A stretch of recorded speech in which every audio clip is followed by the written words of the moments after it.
অনেকগুলো আয়াত এ বিষয়ে আমাদেরকে শিক্ষা নেওয়ার জন্য দান করেছেন। সে আলোচনা করতে গিয়ে আমরা বলেছিলাম শাসকের 10 গুণের একটি গুণ ছিল, সর্বশেষ যে গুণ সেটা ছিল শাসকের অর্থনীতির উপরে ভালো জ্ঞান থাকতে হবে। কিন্তু ওই অর্থনীতির বিষয়গুলো নিয়ে আলোচনা করার সুযোগ হয়নি গত জুমায়। আজ আমাদের আলোচনা হবে বর্তমান অর্থনীতি ও ইসলাম এই বিষয়ে কোরআন সুন্নাহ থেকে আমরা জানার চেষ্টা করব। আল্লাহ তাবারক ওয়া তাআলা আমাদের সবাইকে ধৈর্যের সাথে খেয়াল করে মনোযোগ দিয়ে শোনা ও বলার তৌফিক দান করুন। জোরে বলি আমিন। অর্থনীতি এটা মানব জীবনের জন্য জরুরি একটা অংশ। মাছের জন্য যেমন পানি জরুরি, মানব জাতির জন্য অর্থনীতিটা তেমন জরুরি। এই অর্থনীতি যবে থেকে পৃথিবীতে মানুষ এসেছে তবে থেকেই অর্থনীতির ব্যবস্থা ছিল, কিন্তু তাদের সে সময় অর্থনীতির ব্যবস্থাটা ছিল নিজেদের বুদ্ধিমত্তা দিয়ে, পুঁথিগত কোনো জ্ঞান ছিল না তাদের। সমাজের অবস্থার দিকে খেয়াল করে যেভাবে তাদের প্রয়োজন ছিল আল্লাহ ওভাবে বুদ্ধি দিয়েছেন, সেই বিবেচনায় তারা লেনদেন করে নিজেদের জীবিকা পরিচালনা করেছেন। পর্যায়ক্রমে আস্তে আস্তে যখন মানুষের সংখ্যা বেড়ে যায় তখন এই বিষয়টা পর্যালোচনা করা, পুঁথি সিস্টেম করে, বই পুস্তক সিস্টেম করে, লেখাপড়ার সিস্টেম করে এটা জাতিকে বোঝানোর জন্য তখন প্রক্রিয়া হাতে নেওয়া হয়। অর্থনীতির ইংরেজি শব্দ আমরা সবাই জানি ইকোনমিক্স। এই ইকোনমিক্সটা, এই শব্দটা গ্রিক শব্দ। গ্রিক শব্দের মূল, এই ইকোনমিক্সের মূল শব্দ ছিল ঐকোনমিয়া। ঐকোনমিয়া থেকে পরে এটাকে ব্যবহারে নিয়ে আসছে ইকোনমিক্স নামে। ইকোনমিক্স বা ঐকোনমিয়া এটা সর্বপ্রথম জাতিকে যারা শুনিয়েছেন গ্রিক এক দার্শনিক অ্যারিস্টটল, যিনি নবীজি সাল্লাল্লাহু আলাইহি সাল্লামের প্রায় 800 বছর আগে পৃথিবীতে এসেছেন। হযরত ঈসা আলাইহিসসালামের জন্মের 300 বছর আগে অ্যারিস্টটলের জন্ম বা তার সময়, আর নবীজি সাল্লাল্লাহু আলাইহি সাল্লামের প্রায় 800 বছর আগে। তখন তিনি গৃহস্থালী ব্যবস্থাপনাকে ইকোনমিক্স বলেছিল, যেহেতু সে সময় গৃহস্থালী ব্যবস্থাপনাই ছিল মানুষের জীবন উপকরণের সবচেয়ে বড় মাধ্যম। এই কারণে তখন তারা এই ইকোনমিক্সকে এইভাবে অর্থ করেছে গৃহস্থালী ব্যবস্থাপনা। এই অ্যারিস্টটলের যে ওস্তাদ ছিল, তার যে পণ্ডিত ছিল, শিক্ষক ছিল, সে হলো প্লেটো। কেউ কেউ বলে এই শব্দটা অ্যারিস্টটলকে শিখিয়েছে প্লেটো, কিন্তু তার নাম ব্যবহার না হয়ে ব্যবহার হয়ে গেছে বেশি হলো অ্যারিস্টটলের। কারণ অ্যারিস্টটল সেই সময় যে এস্কেন্দার বাদশাহ, এস্কেন্দার, এই এস্কেন্দার বাদশাহ সে মন্ত্রী ছিল।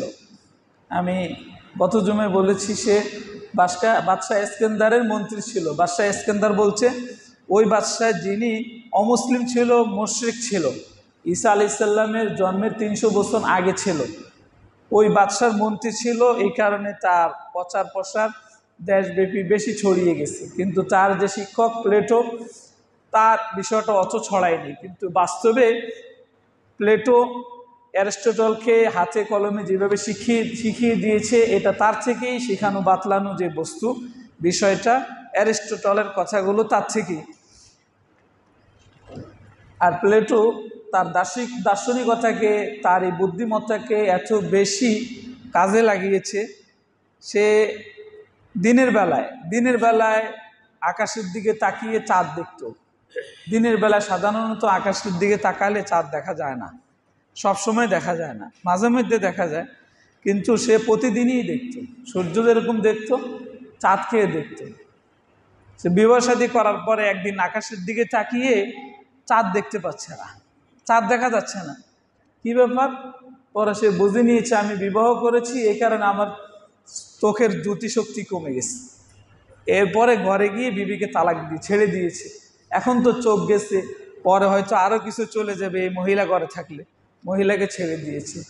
নিজের দার্শনিকতাকে, নিজের জ্ঞান বিজ্ঞানকে ধরে রাখার জন্য তারা অনেক কিছু ছেড়ে দিয়েছে। যদিও তারা অমুসলিম ছিল, গ্রিক মতাদর্শের অনুসারী ছিল। তাদেরই শিষ্য হলো অ্যারিস্টটল। আর সেই ইকোনমিক্স শব্দটা অর্থনীতির ব্যাপারে সর্বপ্রথম বিশ্ববাসীকে জানিয়েছে। যারা তা অর্থ নিয়েছে হলো গৃহস্থলী ব্যবস্থাপনা। কিন্তু বর্তমান যে অর্থনীতি, আধুনিকতার যে অর্থনীতি, এটা 1400 থেকে 1700 খ্রিস্টাব্দের মধ্যে এটা আস্তে আস্তে ব্যাপকতা লাভ করে। আস্তে আস্তে 1400 থেকে 1700 খ্রিস্টাব্দের ভিতরে এটা আস্তে আস্তে ব্যাপকতা লাভ করে। কিন্তু চূড়ান্তভাবে 1800 খ্রিস্টাব্দে, 1800 শতাব্দীতে এসে পুরো বিশ্বব্যাপী ভালো করে ছড়িয়ে পড়ে আধুনিক যে এখন অর্থনীতি। আর আমরা অনেকে জানি আধুনিক অর্থনীতির রূপকার, আবিষ্কারক হলো অ্যাডাম স্মিথ। অ্যাডাম স্মিথ বিশ্ববাসীকে আধুনিক অর্থনীতি শিখিয়েছে। এখন যে আমরা পুঁজিতন্ত্র দেখি বা ধনতন্ত্র বা মুক্ততন্ত্র যাই বলি না কেন, এই অ্যাডাম স্মিথ জাতীয় যারা ছিল তারা বিশ্ববাসীকে এটা শিখিয়েছে। বিশ্বে যদি আমরা এখন খেয়াল করি, 4টা প্রসিদ্ধ অর্থনীতি রয়েছে। একটা হলো ধনতন্ত্র বা মুক্ততন্ত্র বা পুঁজিতন্ত্র, যে যে ভাষায় চিনি। আরেকটা ছিল সমাজতন্ত্র বা সাম্যবাদ। আর আরেকটা ছিল মিশ্র অর্থনীতি, যেটা পুঁজিতন্ত্র আর সমাজতন্ত্র দুইটাকে সমন্বয় করে ব্যবহার করা হতো। আর চতুর্থ যেটা আমরা মুসলিমদের জন্য অবশ্যই খেয়াল করার মতো, ইসলামী অর্থনীতি। মুসলমান একটু খেয়াল করুন সবাই, অ্যাডাম স্মিথ অর্থনীতিকে বলেছে অর্থনীতি হলো মানুষের জীবনের জন্য একটা বিজ্ঞান। সে অর্থনীতির পরিচয় দিতে গিয়ে বলেছে এটা জাতির সমৃদ্ধি আর জাতির উন্নয়নের জন্য, জাতিকে অগ্রগতি আর অগ্রশীল হওয়ার জন্য অবশ্যই অর্থনীতির প্রতি গুরুত্ব না দিলে কখনোই জাতি উন্নত হতে পারবে না, উন্নয়নশীল অবস্থায় পরিণত হতে পারবে না। তার কথার মাকসাদই ছিল যে জাতি উন্নত হওয়া, জাতি আস্তে আস্তে নিজেকে অনেক বড় করে তোলা, এটাই মাকসাদ ছিল। কিন্তু শরীয়তের পরিভাষায়, কোরআন সুন্নাহর পরিভাষায় অর্থনীতির ব্যবহার ছিল অন্য রকম। সেটা কি, যে অর্থনীতি বলা হয় এমন জ্ঞানকে বা এমন বিদ্যাকে যা দ্বারা শরীয়তের বিধান অনুযায়ী, কোরআন সুন্নাহর বিধান অনুযায়ী সম্পদকে কিভাবে বাড়ানো যায় এবং সম্পদ কিভাবে ব্যয় করা যায় এবং সম্পদ আস্তে আস্তে কিভাবে এটাকে উন্নয়নশীল অবস্থানে নিয়ে যাওয়া যায়, তাও শরীয়তের বিধান অনুযায়ী। এখানে তাদের কথাও যেরকম এখানেও সেরকম, কিন্তু এখানে যে শব্দটা অবশ্যই সম্মিলিত আছে সেটা হলো শরীয়তের বিধান, কোরআন সুন্নাহর বিধান অনুযায়ী হতে হবে। কোরআন সুন্নাহর বিধান অনুযায়ী যদি না হয়, কোনো তন্ত্রই মানুষকে শান্তি দিতে পারবে না। সমাজতন্ত্র মানুষকে শান্তি দিতে পারবে না এবং পুঁজিতন্ত্র মানুষকে শান্তি দিতে পারবে না। এমনকি মিশ্রতন্ত্র, যেটা সমাজ আর পুঁজি দুটো মিলে যে তন্ত্র হয়েছে, সেই তন্ত্র মানুষকে কখনো শান্তি দিতে পারবে না অর্থনীতির জগতে। মুসলমান একটু খেয়াল করুন, ইসলামী অর্থনীতির বিষয়টা এত সমৃদ্ধ আর এত ব্যাপক, এই বিষয়টা এত ব্যাপক, কিন্তু আমাদের মুসলমানদের মাঝে এই বিষয়টা একবারে অজানা। আমাদের মুসলমানদের মধ্যে বেশিরভাগ আপনি 90% মানুষকে খুঁজে পাবেন ইসলামী অর্থনীতি কী জিনিস এটা ভালো করে জানে না, বুঝেও না এবং জানারও চেষ্টা করে না। আর অথচ কিন্তু বিশ্ববাসীকে ইসলামী অর্থনীতি কি হতে পারে নবীজি সাল্লাল্লাহু আলাইহি ওয়াসাল্লাম দেখিয়ে দিয়েছেন। দীর্ঘ সময় পুরো বিশ্বকে দেখিয়ে দিয়েছে ইসলামী অর্থনীতি কেমন এবং মানুষের জন্য কত উপকার, দেশের জন্য কত উপকার, বিশ্বের মানুষের শান্তির জন্য কত উপকার। আর তাহলে এখন প্রশ্ন হয় যে তো ইসলামী অর্থনীতি এত উপকার, মানুষের কল্যাণ, এটার পতন হলো কেন? বিশ্বব্যাপী এখন পুঁজিতন্ত্র পুরো গ্রাস করে ফেলেছে পুরো বিশ্বকে, এটার পতন হলো কিভাবে? এটার পতন পরিষ্কার, যেটা আমরা কম বেশি ভালো করে সবাই জানি, যে মুসলমান যখন আল্লাহর নিয়ামতকে ভুলে যাবে, মুসলমান যখন আল্লাহ যে আইন দিয়েছে ওটার উপরে গুরুত্ব দিবে না, তখনই আল্লাহ মুসলমানদের উপরে নিয়ামত ছিনিয়ে নিয়ে এর বিপরীত গজব দিয়ে দিবে। আর এটাই কোরআনে কারিমে পরিষ্কার আল্লাহ বলে দিয়েছেন, যহারাল ফাসাদু ফিল বাররি ওয়াল বাহর বিমা কাসাবাত আইদিন নাস। মানুষের যত রকমের অবাল অশান্তি আর গজব আর লানত আর যত বিপদ আপদ, এগুলো মানুষের নিজের হাতের কামাই। আল্লাহ আমাদের জন্য অর্থনীতির ব্যবস্থা দিয়েছেন সুন্দর, কিন্তু ওটাকে গুরুত্ব না দেওয়ার কারণে আল্লাহ আমাদের গালে চাপিয়ে দিয়েছেন এখন সুদ ভিত্তিক অর্থনীতি, পুঁজিতন্ত্র অর্থনীতিকে চাপিয়ে দিয়েছেন।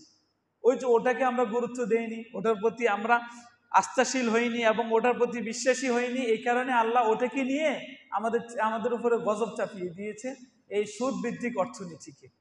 মুসলমান একটু খেয়াল করুন, ইসলামী অর্থনীতির মূল কথা হলো আল্লাহ তাবারক ওয়া তাআলা সব কিছুর মালিক। সব কিছুর মালিককে আল্লাহ, এটা বিশ্বাস অবশ্যই করতে হবে সবাইকে। কোরআনে কারিমে সূরা বাকারায় আল্লাহ বিষয়টা পরিষ্কার করে দিয়েছেন যে আলাম তা'লাম আন্নাল্লাহা লাহু মুলকুস সামাওয়াতি ওয়াল আরদ। আপনি কি জানেন না আল্লাহ তাআলা আসমান জমিনে যা কিছু আছে সব কিছুর অধিপতি আল্লাহ তাআলা। এই পৃথিবীতে যা কিছু আছে আর যা কিছু দেখি আমরা দেখি না, সব কিছুর মালিক কে? আওয়াজ করে বলি কে? সব কিছুর মালিক আল্লাহ। আওয়াজ করে বলি আল্লাহু আকবার। সব কিছুর মালিক কে? আল্লাহ। পরিষ্কার আল্লাহ জানিয়ে দিয়েছেন আল্লাহ সব কিছুর মালিক, আল্লাহরই সব কিছু, অন্য কারো মালিকানা নেই এখানে। ইসলামী অর্থনীতির এটা গোড়া কথা, মূল কথা। এই মানসিকতা সবাইকে বিশ্বাস করতে হবে যারা মুসলিম। এই বিশ্বাস যদি না থাকে তাহলে অবশ্যই তার ইমানের মধ্যে বিঘ্নতা ঘটবে, অবশ্যই বিঘ্নতা ঘটবে। আল্লাহ আমাদের সবাইকে হেফাজত করুন, জোরে বলি আমিন। আল্লাহ তাবারক ওয়া তাআলা সূরা ইয়াসিনের শেষ আয়াত, একবারে শেষ আয়াত 83 নম্বর আয়াতটা, ফাসুবহানাল্লাযী বিয়াদিহি মালাকুতু কুল্লি শাইইন ওয়া ইলাইহি তুরজাউন। আমি ওই সত্তার পবিত্রতা ঘোষণা করতেছি, মহান সত্তার পবিত্রতা ঘোষণা করতেছি যার হাতে সব কিছুর মালিকানা, যার হাতে সব কিছুর মালিকানা। ফাসুবহানাল্লাযী বিয়াদিহি মালাকুত কুল্লি শাই, সব কিছুর মালিকানা যার হাতে, আবার তার কাছেই তোমাদেরকে প্রত্যাবর্তিত হতে হবে। আমাদের যা কিছু আছে সব কিছুর মালিকানা কার? আবার আমরাও ওনার, আল্লাহর। উনি আমাদেরও মালিক, আমাদের সব কিছুর মালিক, এবং আমাদের পরিশেষ তার কাছে আমাদেরকে ফিরে যেতে হবে। এই আয়াত আল্লাহ পরিষ্কার করে দিয়েছেন যে অর্থনীতির মূলধারাকে আমাদের বিশ্বাস করতে হবে যে আমরা যত সম্পদের মালিক হচ্ছি সবগুলোর মূল মালিককে আল্লাহ তাবারক ওয়া তাআলা। এবার খেয়াল করুন, আল্লাহ তাআলা মূল মালিক হয়ে আমাদেরকে তাহলে এই মালিকানা, আমরা যে মালিকানা দাবি করতেছি, আমরা যে খরচ করতেছি, এটা কিভাবে করতেছি সেটা আবার আল্লাহ আরেক আয়াতে পরিষ্কার করে দিয়েছেন। ইন্নাল আরদা লিল্লাহ ইউরিসুহা মান ইয়াশাউ মিন ইবাদি ওয়াল আকিবাতু লিল মুত্তাকিন। জমিন সব আল্লাহ, সব কিছু আল্লাহ, কিন্তু যাকে ইচ্ছে তিনি এই জমিনের প্রতিনিধি বানান, যাকে ইচ্ছে তিনি এই জমিনের মালিকানা দেন, মানে প্রতিনিধি বানাচ্ছেন। আমরা হলাম আল্লাহর প্রতিনিধি, আমরা মূল মালিক নই। আমাদের কাছে এগুলো হলো আমানত, আমরা হলাম আল্লাহর পক্ষ থেকে প্রতিনিধি। ইউরিসু মান ইয়াশা, যাকে ইচ্ছে তিনি এই সম্পদের মালিকানা প্রতিনিধি বানিয়ে থাকেন। এবার কাউকে বেশি দেন, কাউকে কম দিয়ে থাকেন। সূরা আরাফের 128 নম্বর আয়াত, ইউরিসুহা মান ইয়াশাউ মিন ইবাদি ওয়াল আকিবাতু লিল মুত্তাকিন। মুসলমান দেখুন, এই মালিকানা দেওয়ার পরে আল্লাহ তাবারক ওয়া তাআলা আমাদেরকে আবার এই শিক্ষাও দিয়েছেন, তোমরা যে মালিক হলা তোমাদের মাঝে ব্যবধান দেখবা, এটা আমিই করে দিয়েছি। হুয়াল্লাযী জাআলাকুম খলাইফাল আরদ ওয়া রাফা বা'দাকুম ফাওকা বা'দিন দারাজাত।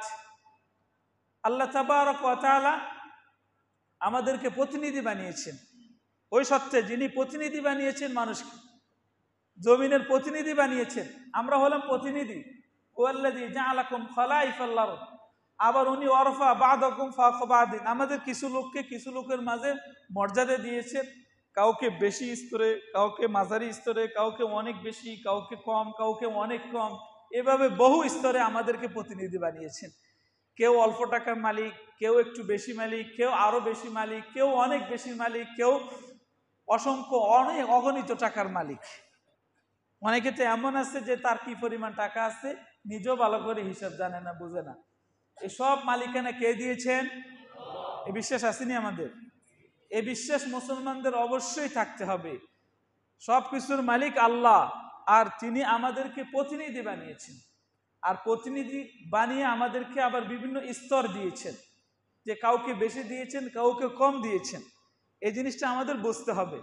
মুসলমান দেখুন, দুনিয়াতে আমরা যা কিছু দেখি, যা কিছু আমাদের চোখের সামনে, সম্পদ হোক যাই হোক, এগুলো আল্লাহ তাআলা সৌন্দর্যের জন্য দিয়েছেন, আমাদের সৌন্দর্যের জন্য, জমিনের সৌন্দর্যের জন্য।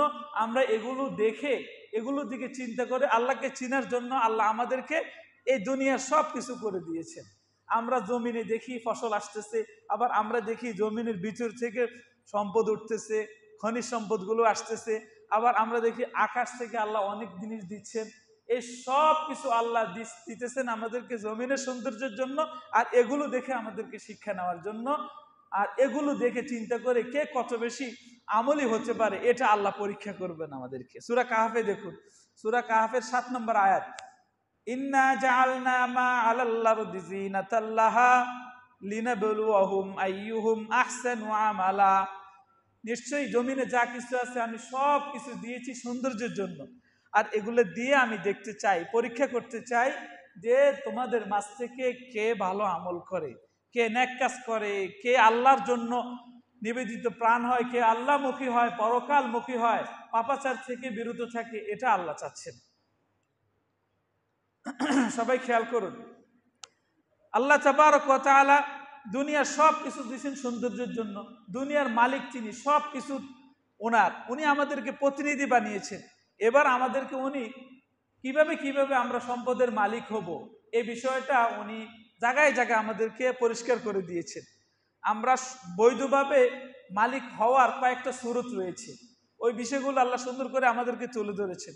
এবং আমরা বৈধভাবে মালিকানা হওয়ার জন্য, আল্লাহর প্রতিনিধিত্ব করার জন্য, আল্লাহ সম্পদ পক্ষ থেকে বুঝে নেওয়ার জন্য আমাদেরকে চেষ্টা করার জন্য আল্লাহ তাআলা উদ্বুদ্ধ করেছেন।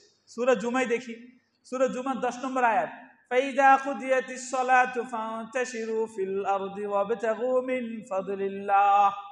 যখন তোমাদের নামাজ শেষ হয়ে যায়, নামাজ শেষ হয়ে যায়, এবার বের হয়ে যাও, দুনিয়াতে ছড়িয়ে যাও, ছড়িয়ে এবার হালালভাবে আয় করার চেষ্টা করো। কোথা থেকে হালালভাবে আয় করা যায় এই ফিকির করো। আল্লাহ কিন্তু আমাদেরকে বলেননি সবসময় সেজদায় পড়ে থাকো, সবসময় রুকুতে থাকো, সবসময় নামাজে থাকো, সবসময় কোরআন তেলাওয়াত নিয়ে ব্যস্ত থাকো, সবসময় তসবিহ হাতি নিয়ে পড়ে থাকো। আমাদেরকে বলেছেন যে ইবাদত শেষ, সালাত শেষ, এবার তুমি মসজিদে বসে না থেকে বের হয়ে যাও, বের হয়ে এবার তুমি হালালভাবে আয় করার জন্য রাস্তা খোঁজো। তোমার হালালভাবে আয় করার জন্য যতগুলো রাস্তা হয় তোমার তৌফিক অনুযায়ী ওই রাস্তাগুলো অবলম্বন করো। আবার সময় হয়েছে নামাজের, আবার মসজিদে চলে আসো। এখানে দেখুন, মানুষ হালালভাবে আয় করার জন্য, অর্থনীতিতে স্বাবলম্বী হওয়ার জন্য আল্লাহ কিন্তু অনুপ্রেরণা দিচ্ছেন আমাদেরকে। কিন্তু এখানে আবার পরিষ্কার করে দিয়েছেন, তুমি আয় করতে গিয়ে হালাল পন্থা অবলম্বন না করলে পরিণতি হবে খুবই ভয়াবহ, অনেক বেশি ভয়াবহ। দেখুন, কোরআনে কারিম আল্লাহ তাআলা আরেক জায়গায় আমাদেরকে ব্যবসা করার জন্য উদ্বুদ্ধ করেছেন। সূরা বাকারায় দেখি, সূরা বাকারার 275 নম্বর আয়াত, আহাল্লাল্লাহুল বাই'a ওয়া হাররামার রিবা। যেটা আমরা যারা ইসলামী ব্যাংকে লেনদেন করি, ঢুকতেই বিভিন্ন জায়গায় লেখা দেখি ব্যবসা হালাল আর সুদ হলো হারাম। আল্লাহ ব্যবসাকে হালাল করেছেন, সুদকে করেছেন হারাম। এখানে আল্লাহ তাআলা অর্থনীতিতে স্বাবলম্বী হওয়ার জন্য ব্যবসা করার ব্যাপারে উদ্বুদ্ধ করেছেন, অনুপ্রেরণা দিয়েছেন আমাদেরকে। মুসলমান খেয়াল করুন, আল্লাহ তাবারক ওয়া তাআলা আমাদেরকে কারিগরি শিক্ষায় আমাদেরকে উন্নত হওয়ার জন্য, কারিগরি শিক্ষায় নিজেদেরকে নিয়োজিত করার জন্য, কারিগরি শিক্ষায় নিজেদেরকে অগ্রগতি করার জন্য কোরআনে কারিমের সূরা হাদীদের 25 নম্বর আয়াতে আমাদেরকে উদ্বুদ্ধ করেছেন। ওয়ানজালনাল হাদীদা ফীহি বাসুন শাদীদুন ওয়া মানাফিউ লিন-নাস। আমি হাদিদ দিয়েছি, হাদিদ মানে লোহা। লোহা এমন একটা ধাতু বা এমন একটা পদার্থ, এমন একটা বস্তু, এটা আপনি বড় থেকে বড়, ছোট থেকে ছোট মৌলিক কোনো জিনিস বানাতে চাইবেন, এটার বিকল্প নেই, এটা লাগবেই আপনার। এটার উপকার অনেক বেশি, আর পৃথিবী যতকাল থাকবে এটার উপকার আর এটার মানাফে, এটার কল্যাণ থেকে মানুষ বিমুখ হবে না কখনো। এটা লাগবেই মানুষের জন্য যতকাল পৃথিবীর অস্তিত্ব থাকবে। কারণ সূরা হাদীদ আল্লাহ তাআলা বলেছেন মানাফিউ লিন-নাস। আর আবার আল্লাহ তাআলা এক নবীকে লোহার ব্যবসায়ীও বানিয়েছেন। কোন নবী ছিলেন? দাউদ আলাইহিস সালাম লোহার ব্যবসায়ী ছিলেন। লোহার ব্যবসায়ী মানে ওনার হাতে লোহা মোমের মতো হয়ে যেত। উনি এই লোহা দিয়ে বিভিন্ন পোশাক অস্ত্র তৈরি করতেন আর এগুলো বিক্রি করতেন। দাউদ আলাইহিস সালাম আল্লাহর কাছে দোয়া করেছেন, আল্লাহ আমি নিজ হাতে কামাই করে খেতে চাই, আমি রাষ্ট্রীয় ভাতা নিতে চাই না, রাষ্ট্রীয় যে বেতন আছে ওরা বেতন নিতে চাই না। কারণ উনি ওনার জীবনের দিনগুলোকে ভাগ করেছেন আলাদা আলাদা করে। একদিন রেখেছেন রাষ্ট্রীয় পরিচালনার জন্য, আরেক দিনকে রেখেছেন পরিবারের সদস্যদের সময় দেওয়ার জন্য, আরেক দিন রেখেছেন হলো আল্লাহর ইবাদত করার জন্য। তো উনি রাষ্ট্রীয় ভাতা নিচ্ছেন। আর ওনার একটা অভ্যাস ছিল, উনি প্রতিদিনই একটা সময় বাহিরে ঘুরতেন, জনগণের খবরাখবর নিতেন। জনগণ কি অবস্থায় আছে, ভালো আছে না মন্দ শুরুতে আছে, তাদের কোনো অসুবিধা আছে না সবাই সুবিধা আছে, খবর নেওয়ার জন্য উনি ঘুরতেন। যেখানে যেতেন সবাই খুব প্রশংসা করতো, না দাউদ নামে যে শাসক আমাদের খুব ভালো খুব ভালো। উনি তো ছদ্মবেশে যেতেন, কারণ ওনাকে তো সে সময় এভাবে স্যাটেলাইট ছিল না, মিডিয়া ছিল না, ওনাকে সবাই চিনত। কিন্তু অনেকে জানতো আমাদের রাষ্ট্রনায়ক হলো দাউদ।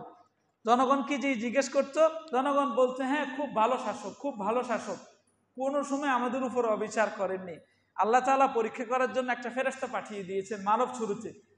ফেরেশতার সামনে আসার পরে দাউদ যখন জিজ্ঞেস করলো, ভাই তুমি বলো তো দাউদ শাসক হিসেবে কেমন? তখন ওই ফেরেশতা বলল, খুব ভালো, তবে একটা কাজ তার একটু ভালো লাগেনি আমার কাছে। কি সেটা? এতদিন সবার মুখে শুনছে ভালো, আজকে এই লোকের মুখে শুনতেছে একটা কাজ ভালো লাগেনি, কেমন যেন শুনে ওনার কাছে খারাপ লেগে উঠলো। কৌতূহলী হয়ে জানতে চাইলো, ভাই বলেন একটু বিষয়টা কি? কয় উনি তো রাষ্ট্রীয় ভাতা নেয়, বেতনটা নেয়, এটা না নিলে তো ওনার জন্য আরো বেশি ভালো হতো। পরে উনি কিছু বলেননি, ওখান থেকে বিদায় নিয়ে চলে এসে এবার আল্লাহর কাছে হাত তুলে মোনাজাত, আল্লাহ আমি রাষ্ট্রীয় বেতন নিতে চাই না, আমাকে আপনি নিজ হাতে কামাই করার কোনো প্রক্রিয়া শিখিয়ে দিন, প্রক্রিয়া শিখিয়ে দিন, আমি ওটা করে খাবো এবং এটা যেন সহজে হয়ে যায়, আমার টাইম যেন বেশি দেওয়া না লাগে। কারণ আমাকে রাষ্ট্র চালাইতে হবে, আমাকে এই বিবিদেরকে সময় দিতে হবে, আমাকে আপনার ইবাদত করতে হবে, আমি ভাগ করে ফেলেছি, আমাকে একটু সুযোগ দিন। তখন দোয়া করাতে আল্লাহ এবার বললেন, কোনো সমস্যা নাই, তুমি লোহা হাতে নাও, লোহা তোমার হাতে গেলে এটা মোম হয়ে যাবে, মোমের মতো নরম হয়ে যাবে, যেভাবে তুমি এটাকে ঘুরাবা ওটা ওভাবে ঘুরবে। ও আলান্নাল হাদিদ, ও আলান্নাল হাদিদ, লোহা তার কাছে একেবারে নরম হয়ে যেত, আল্লাহ নরম করে দিয়েছে। আর উনি ওই লোহা দিয়ে যুদ্ধের পোশাক বানাতেন, অস্ত্র বানাতেন, তরবারি বানাতেন, বানিয়ে এগুলো বিক্রি করতেন। অল্প সময় লাগতো, অল্প সময় অনেকগুলো পোশাক হয়ে যেত, অনেক অস্ত্র হয়ে যেত। ডেইলি তিনি সেই সময়কার মূল্য অনুযায়ী ৬,০০০ দেরহাম বিক্রি করতো। কয় হাজার দেরহাম? ডেইলি তিনি তার হাতে বানানো এই অস্ত্রগুলোকে ৬,০০০ দেরহামে বিক্রি করত, যার বর্তমান মূল্য প্রায় ২০ লাখ টাকা। কত লাখ টাকা? ডেইলি তিনি ২০ লক্ষ টাকা কামাই করতেন। কত লক্ষ? ২০ লক্ষ। এই ২০ লক্ষ টাকাকে উনি ৩ ভাগ করতেন। ২০ লক্ষ টাকা ৩ ভাগ করে ১ ভাগ নিজের কাছে রেখে দিতেন, আর ১ ভাগ বনি ইসরায়েলের যারা অসহায় গরিব ছিলেন তাদেরকে বিলিয়ে দিতেন, আর আরেক ভাগ আত্মীয় স্বজনকে দিতেন। কোনো বর্ণনা আছে শুধু ৩ ভাগের ১ ভাগ নিতেন, ২ ভাগ পুরোটাই দান করে দিতেন বনি ইসরায়েলদের মাঝে। নিতেন কত লাখ? প্রায় ৭ লক্ষ টাকার মতো নিতেন নিজে। বলেন তো একজন শাসকের জন্য ডেইলি ৭ লাখ টাকা লাগবে? হ্যাঁ লাগবে। আর শুনে এখন আপনারাই বলবেন। ওনার বিবি ছিল ১০০ জন। কতজন? ১০০ জন বিবি ছিল। ১০০ জন বিবি ছিল। এবং ওনার কর্মচারী, এই বিবিদের দেখাশোনা, এদের বাজার সাজার আরো কত কিছু আছে না? তো সেই সময় এই পরিমাণ ওনার লাগতো, প্রতিদিন এই খরচটা লাগতো। এই কারণে ওটা রেখে বাকি ১৪ লাখ টাকা বা ১৩.৫ লাখ টাকা পুরোটাই আল্লাহর রাস্তায় দান করে দিচ্ছেন। আওয়াজ করে বলি সুবহানাল্লাহ। মুসলমান খেয়াল করুন, রাষ্ট্রনায়ক হিসেবে দাউদ আলাইহিস সালাম যখন শুনতে পেলেন যে নিজ হাতে কামাই করে খাওয়াটা উত্তম, আর তখন থেকে উনি আল্লাহর কাছে দোয়া করে এই ব্যবস্থাপনা গ্রহণ করেছেন। জীবিকা নির্বাহ করা, নিজ হাতে কামাই করা সবচেয়ে উত্তম আয়। এটা যত আয় রয়েছে হালালভাবে বৈধভাবে আয় করার সবচেয়ে উত্তম আয় হলো পিওর আয় হলো নিজ হাতে কামাই করে খাওয়া। যদিও কোনো কোনো বর্ণনা রয়েছে সবচেয়ে উত্তম আয় হলো গনিমতের মাল। গনিমতের মাল বুঝেন? আমাদের মুসলমানদের মাঝে মুসলমানদের সাথে কোনো বিধর্মীদের সাথে যখন যুদ্ধ হয়, এই যুদ্ধে মুসলমান যে সম্পদগুলো অর্জন করবে এটাই হলো গনিমতের মাল। এটা এখন মুসলমানদের বোঝানো এবং এটা মুসলমানদের ভালো করে বোঝা এটা এখন অনেক বড় কঠিন হয়ে দাঁড়িয়েছে।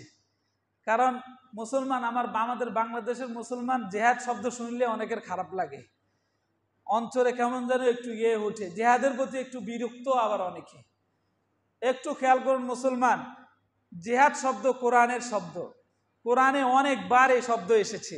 আপনি জেহাদের প্রতি বিরক্ত ভাব দেখাবেন মানে কি আপনার ইমানে বিঘ্নতা সৃষ্টি হবে, আর যদি অস্বীকার করেন আপনার ইমানে থাকবে না। কথা ঠিক কিনা কথা বলেন?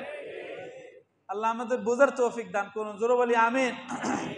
আবার জিহাদ মানেই যে মুসলমানদের উপরে যে ট্যাগ লাগাই দিছে, জিহাদ মানে এরা জঙ্গি, খালি মানুষ মারে মানুষ মারে, এরা হলো ইহুদি খ্রিস্টানদের এই ট্যাগ লাগানো। আপনারা যদি এখন দেখেন মিডিয়াগুলোতে বিশ্বের সবচেয়ে বেশি মানুষ হত্যা করতেছে কারা? কথা বলেন না কেন? এই ইহুদি খ্রিস্টানেরা, এরাই মানুষকে হত্যা করে আর এই ট্যাগ লাগায় দেয় মুসলমানদের উপরে, এরা হলো জঙ্গি। মুসলিম দেশগুলোতে লক্ষ লক্ষ মুসলিমকে হত্যা করেছে। এক ইরাকে 25 লক্ষেরও বেশি মুসলমানকে হত্যা করেছে। এটা কি অন্য মুসলমান? কথা বলেন না কেন? আমেরিকা যে ও এই 25 লক্ষ মানুষকে হত্যা করে পরে বলতেছে সরি। 25 লাখ মানুষকে হত্যা করে পরে বলতেছে সরি, মানে 25 লাখ পিপলে মারছে আর ওর কাছে মনে হয়েছে এটা। আস্তাগফিরুল্লাহ। আল্লাহ আমাদের বুঝার তৌফিক দান করুন, জোরে বলি আমিন। আর মুসলমান তার অধিকারকে রক্ষা করার জন্য যখন রুখে দাঁড়াবে তখনই হয়ে যায় তারা সন্ত্রাস, তখনই হয়ে যায় তারা জঙ্গি, নিজের অধিকারকে রক্ষা করার জন্য। আর মুসলমানদের অধিকারকে বঞ্চিত করার জন্য, অধিকার থেকে বঞ্চিত করার জন্য এরা লক্ষ লক্ষ মুসলিমকে মারতেছে, ওটা সন্ত্রাস হয় না। ওরা হলে মানুষের মানবতাবাদী এবং মানবতার ধ্বজাধারী ওরা। আস্তাগফিরুল্লাহ। আল্লাহ আমাদের সবাইকে বোঝার তৌফিক দান করুন, জোরে বলি আমিন। ইসলামী অর্থনীতির গোড়ার কথা বলতেছি। ইসলামী অর্থনীতি মানে আল্লাহ তাবারক ওয়া তাআলা সবকিছুর মালিক, তিনি মানুষকে প্রতিনিধি বানিয়েছেন। এবার মানুষ প্রতিনিধি হয়ে এই মালিকানা কিভাবে অর্জন করবে? আল্লাহ হালাল ভাবে আয় করার জন্য বলতেছেন সারাদিন ইবাদত করার দরকার নাই, হালাল ভাবে আয় করা ফরজ, যাও দুনিয়াতে চষে বেড়াও। আবার আল্লাহ আমাদেরকে ব্যবসা করার ব্যাপারে উদ্বুদ্ধ করেছেন। আবার আল্লাহ তাআলা আমাদেরকে কারিগরি বড় বড় শিক্ষিত হওয়া, ইঞ্জিনিয়ার হওয়া, ডাক্তার হওয়া এই ব্যাপারে উদ্বুদ্ধ করেছেন। আবার আল্লাহ তাআলা আমাদেরকে কৃষিকাজে মনোযোগী হওয়ার জন্য উদ্বুদ্ধ করেছেন।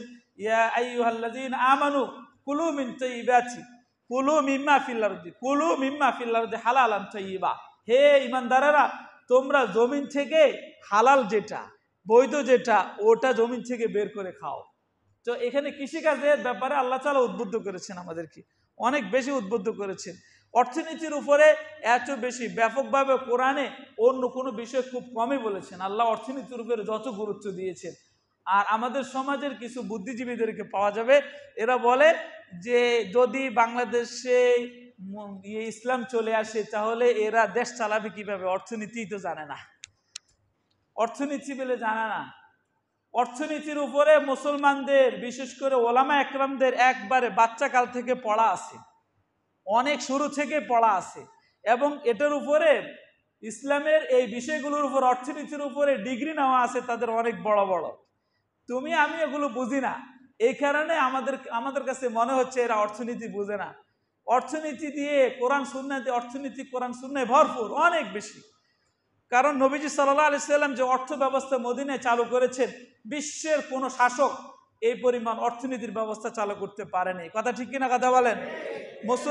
নবীজির যে খলিফারা বিশ্বকে যেভাবে অর্থনীতিকে দেখিয়েছেন, বিশ্বের কেউই অর্থনীতি দেখাইতে পারেনি। হযরত ওমরের খেলাফত আমলে হযরত ওমর রাদিয়াল্লাহু তাআলা আনহু অর্থনীতিকে এত সুন্দর করে সাজিয়েছেন, অনেক এলাকার মানুষগুলো আবেদন করা শুরু করেছেন, আমিরুল মুমিনিন জাকাত কাকে দিব খুঁজে পাচ্ছি না। যার কাছে যে বলে আমি জাকাত খাওয়ার উপযুক্ত না, যার কাছে যে সে বলে আমি জাকাত খাওয়ার উপযুক্ত না, যার কাছে যে আমি জাকাত খাওয়ার উপযুক্ত না। ইসলামী অর্থনীতি মানুষকে আস্তে আস্তে স্বাবলম্বী করে। আর ইসলামী অর্থনীতির মূল যেটা, সেটা হলো জাকাত ভিত্তিক রাষ্ট্র পরিচালনা। জাকাত ভিত্তিক রাষ্ট্র পরিচালনায় মানুষ আস্তে আস্তে উন্নতির দিকে যাবে, অগ্রগতির দিকে যাবে। আর এখন বর্তমান যে পুঁজিতন্ত্র, এটা মানুষকে শোষণ করতেছে, অনেক বেশি শোষণ করতেছে। আমরা জানি বিশ্বে অর্থনীতি যে পুঁজিতন্ত্র, যেটা মুক্ততন্ত্র বা ধনতন্ত্র, এটাই সর্বপ্রথম বেশি জোরালোভাবে ভূমিকা রেখেছে। এটার এই শোষণের বিরোধিতা করে সমাজতন্ত্র হয়েছিল। সমাজতন্ত্রে কার্ল মার্কস আর লেনিন মানুষকে সুন্দর কথা শুনাইতেছিল, কেউ থাকবে গাছতলায়, কেউ থাকবে 10 তলায়, কেউ খাবে কেউ খাবে না, তা হবে না, এই জাতীয় স্লোগান শুনিয়ে মানুষকে হাতে দিছিল। গরিব শ্রমিক যারা, এরা সবাই এর কথাগুলোতে এর টোপে পড়ে গেছে, টোপে পড়ে সবাই এর পক্ষ অবলম্বন করেছে।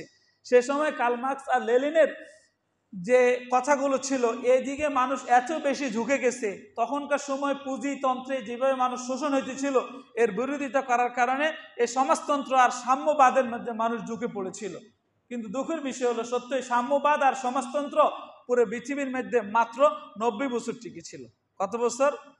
কথা বলেন না কেন ভাই, কত বছর? 90 বছর। এই সমাজতন্ত্রের সাম্যবাদের সর্বশেষ যিনি, এই রাশিয়ার সর্বশেষ যিনি গভর্নর ছিল, রাষ্ট্রনায়ক ছিল, মিখাইল গর্বাচেভ। মিখাইল গর্বাচেভ তার নিজের এক বইয়ে তিনি নিজেই লিখেছেন, আমরা সমাজতন্ত্রবাদ সমাজে উল্লেখ করে দেশে ব্যবস্থাপনা কায়েম করে অর্থনীতিভাবে স্বাবলম্বী হলেও কিন্তু সামাজিকভাবে আমরা সব হারিয়েছি। পুরুষ মহিলার মাঝে যে ভেদাভেদ, এটা হারিয়েছি। সমাজে মানুষের মধ্যে যে বন্ধন, মানবতা, এটা হারিয়েছি। টাকাই দেখেছি, টাকাই চিনেছি, কিন্তু মানুষত্ব বোধ আমাদের থেকে পুরা আস্তে আস্তে সব নষ্ট হয়ে গেছে। তো সাম্যবাদ আর সমাজতন্ত্র মানুষকে মানবতা থেকে দূরে ঠেলে দিয়েছে, মানুষকে মানুষত্ব থেকে দূরে ঠেলে দিয়েছে। মানুষ যে সামাজিক একটা জীব, এই সামাজিক জীব এটাই ভুলিয়ে ফেলেছে। এই সাম্যবাদ সমাজতন্ত্র মানুষের জন্য কল্যাণ, কথা বলেন না কেন কল্যাণ? কোনো অবস্থায় কল্যাণ হতে পারে না, এটা মুখ থুবড়ে পড়েছে। এখন এটাকে কোনো রকম টিকিয়ে রাখার জন্য পুঁজিতন্ত্রের সাথে কিছু মিল, সমাজতন্ত্রের সাথে কিছু মিল, এটাকে ও নতুন করে আরেকটা বাইর করেছে, মিশ্র অর্থ ব্যবস্থা, মিশ্র অর্থনীতি। পুঁজিতন্ত্রেরও কিছু আছে, আবার সমাজতন্ত্রেরও কিছু আছে। সমাজতন্ত্রের বলিগুলো অনেকাংশে ভালো হলেও কিন্তু মানুষকে এত বেশি কষ্টের মধ্যে ফেলেছে।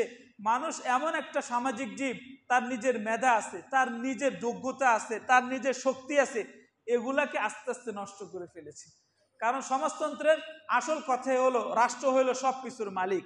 আমরা যেমন বলি সব কিছুর মালিক কে? আল্লাহ। সব কিছুর মালিক কে? আর সমাজতন্ত্রের বলি হলো সব কিছুর মালিক হলো রাষ্ট্র।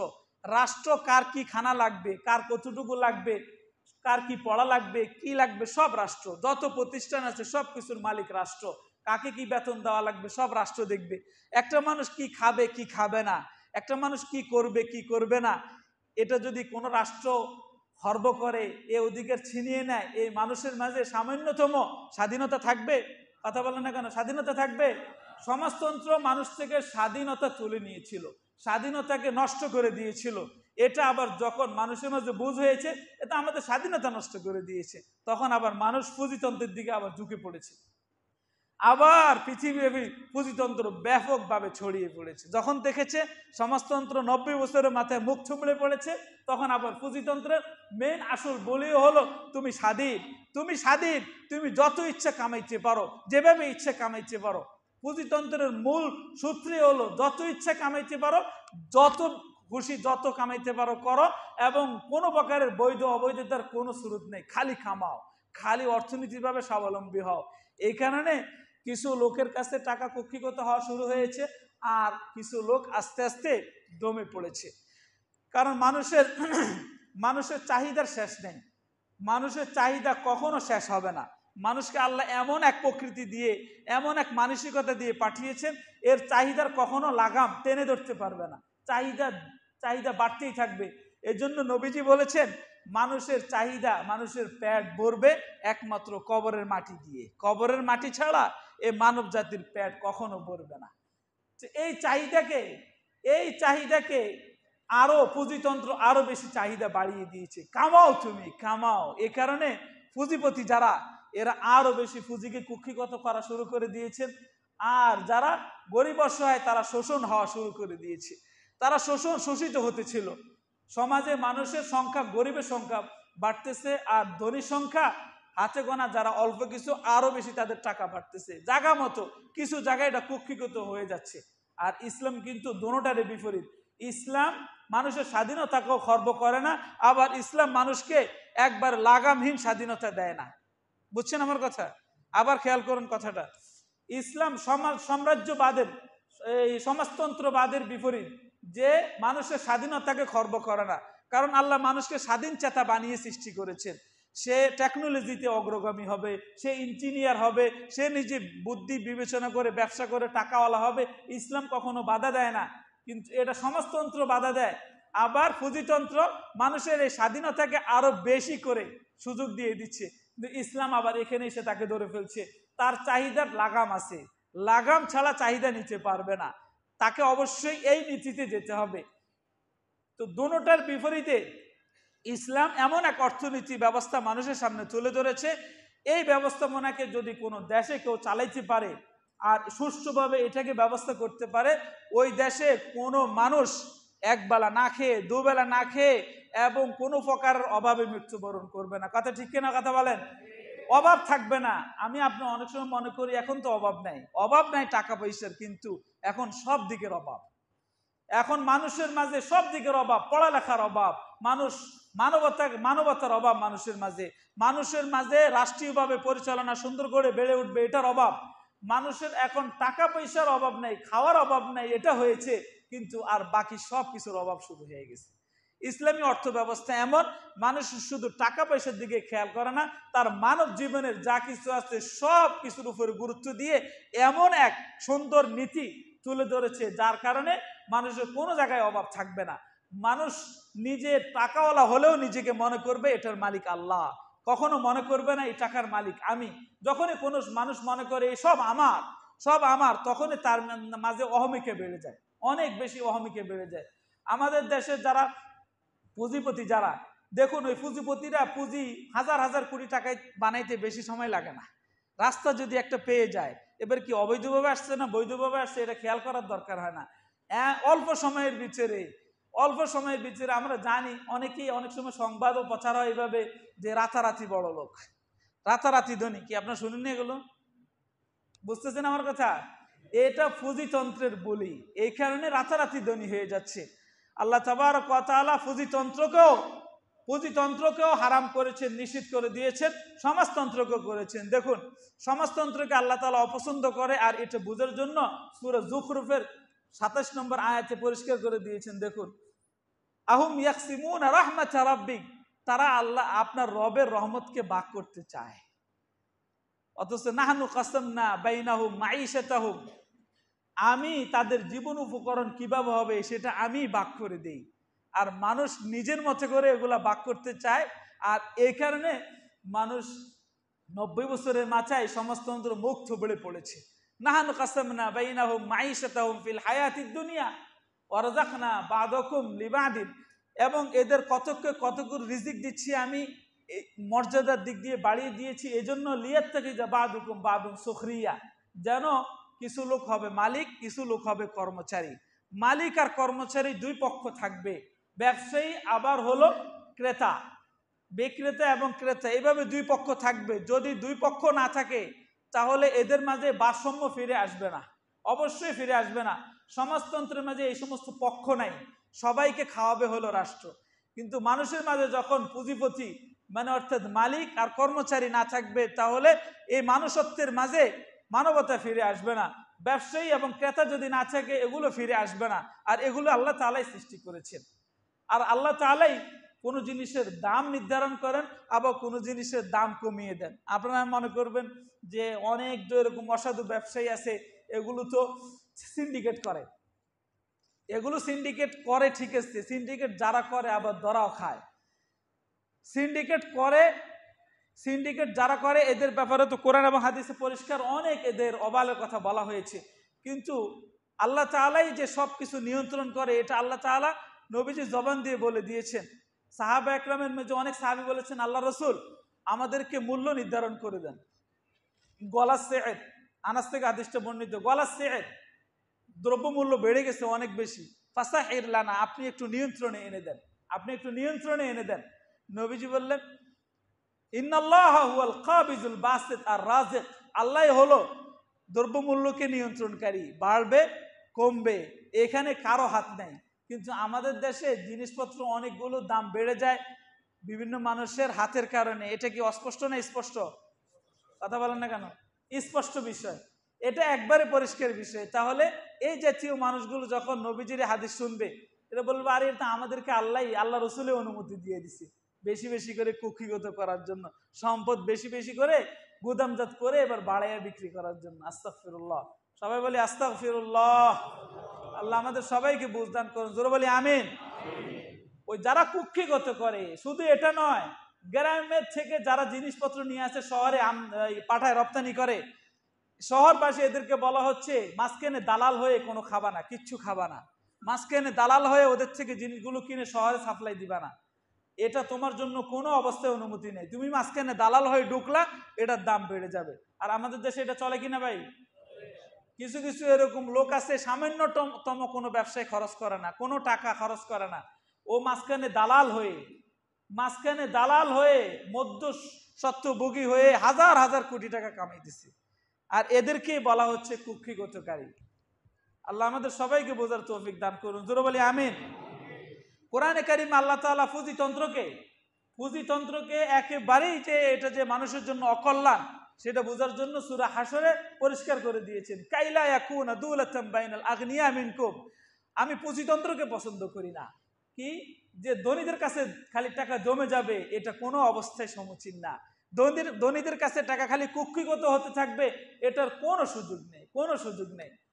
বা ইসলামী অর্থনীতির ব্যবস্থাপনা এত সুন্দর, ওখান থেকে সামান্য কিছু আমি আপনাদের সামনে তুলে ধরার চেষ্টা করেছি।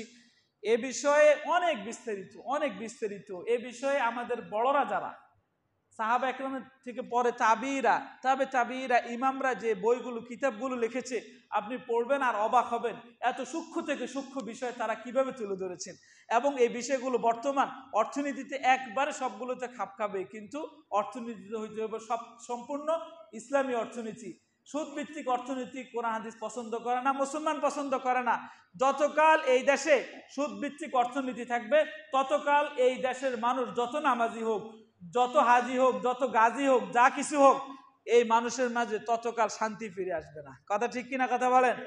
কারণ আপনি আমার মাঝে যদি অবৈধ কোনো সম্পদ পেটে ঢুকে, আমার 40 বছর, 1000 বছর, 100 বছরের আবাদত কিছুটাই উপরে উঠবে না, এগুলো উপরে যাবেই না। আল্লাহ আমাদের বোঝার তৌফিক দান করুন, জোরে বলি আমিন। আমাদের দুপাশে দান বাক্স রয়েছে, দান বাক্সগুলো ছেড়ে দিই।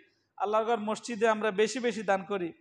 আল্লাহর মসজিদের অনেক কাজ বাকি, এখনো বেশি বেশি দান করি। আমাদের এই মসজিদে